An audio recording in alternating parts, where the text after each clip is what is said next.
Alors, on en revient à ce qu'on a déjà vu tout à l'heure, ce que je vous ai dit. Nous, en qualité de développeur, une règle, ne jamais faire confiance à l'utilisateur. Bon, alors la première chose, c'est que l'utilisateur pourrait très bien cliquer, il n'a pas rempli, c'est marqué bonjour. Alors, si ça ne me dérange pas, voilà. Si pour moi, non, c'est important qu'il y ait le pseudo, qu'il y ait une valeur dans le pseudo, à ce moment-là, comme on a vu tout à l'heure, bien ici on va mettre en place, on va écrire ça sous condition que le pseudo ne soit pas vide. D'accord? Donc là ici on va dire si, voilà, et on va ouvrir et fermer nos accolades. Et donc dans nos accolades, c'est là où les instructions qu'on va jouer selon la condition. Donc nous on veut écrire bonjour Toto si, enfin bonjour $_ pseudo, si et seulement si il y a quelque chose qui aura été rempli dans le champ de formulaire. Donc nous on a vu qu'on avait la fonction empty. Voilà. Donc là je vais dire si pseudo est vide. Alors attention, ça veut dire quoi? Ça veut dire j'écris ça si le pseudo est vide. On va le tester, d'accord? Donc je reviens. Ici, il n'y a rien.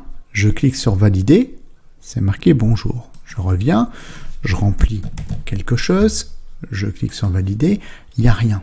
Ben oui, parce que ça c'est ma condition. Elle me dit tu écris bonjour espace la valeur entrée dans le champ pseudo si le pseudo est vide. D'accord? Donc là c'est bien le cas. Ici, si c'est vide, et elle m'écrit bonjour. Mais moi je veux pas, je veux le contraire. D'accord? Je veux qu'il m'écrive bonjour avec la valeur s'il y a une valeur là-dedans, si c'est pas vide. Alors à ce moment-là, devant empty, on met un point d'exclamation. Et ce point d'exclamation change, ça devient une négation. C'est-à-dire qu'en fin de compte, comme je vous avais présenté les différents, le typage des variables, je vous avais parlé des booléens, c'est vrai ou c'est faux, bien en fait, on considère, nous, développeurs, voilà la condition.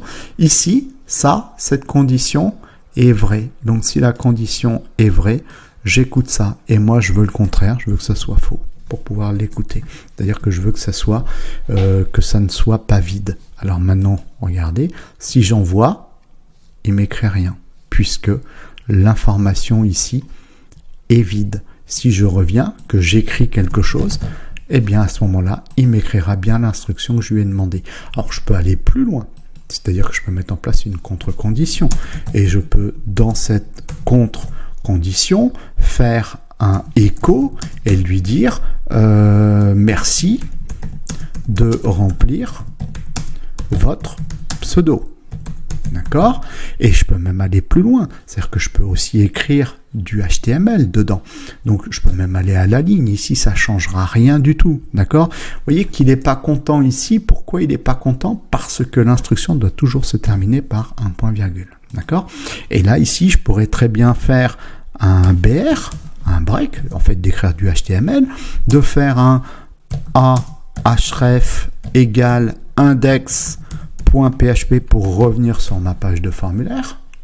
Alors attention, là c'est intéressant, je continue à écrire, d'accord? Et je vais dire retour au formulaire et fin de A. Ok. Alors vous voyez qu'il n'est pas content du tout. Pourquoi? Parce que là, ici, quand je lui ai dit echo, j'ai mis ici des doubles cotes pour lui dire c'est une chaîne de caractères qui va être écrite. Et donc, du coup, là, il n'est pas content parce que, en fin de compte, si ici, il y a une double cote ouvrante, l'interpréteur PHP attend la double cote fermante, suivie du point virgule, ou pas d'ailleurs, pour dire que ici, c'est bon, la chaîne de caractères a été envoyée. Or là, entre la double cote ouvrante et la double cote fermante, et il y a d'autres doubles cotes. Donc du coup, lui, il est absolument pas content. Deux solutions s'offrent à nous. La première serait d'échapper les doubles cotes. Donc pour ça, on fait un anti-slash.